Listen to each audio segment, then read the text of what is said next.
You want to transfer your WhatsApp messages and data, and the iPhone to Android transfer isn't as simple as you'd like, right? Well, don't worry. In today's video, I'm going to show you how to transfer your WhatsApp messages, chat history, photos, and videos from iPhone to Android.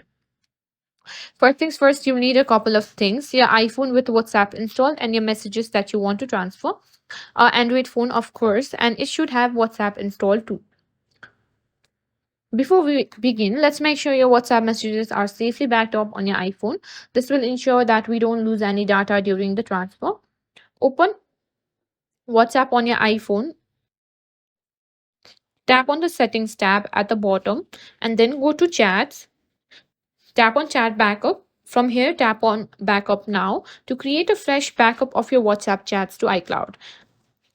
Now, WhatsApp has made it easier that able to transfer your chats from iPhone to Android using the official tool, and it's free. This methods work if you're using a new Android phone that supports the transfer option. First, you need to connect both your iPhone and Android phone to your computer USB using USB cables. Make sure both devices are unlocked and ready to be connected. Now, use an app called Move to iOS that Apple developed, and it's perfect for transferring data from iPhone to Android, including WhatsApp messages. Download and install Move to iOS app on your Android from the Google Play Store.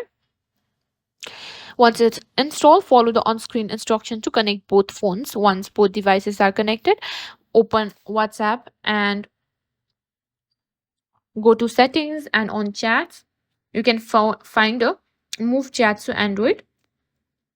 Tap that and follow the prompts on the screen to verify your phone number on your new Android device. Once the transfer starts, it will move all of your chats, including media like photos and videos, from your iPhone to Android.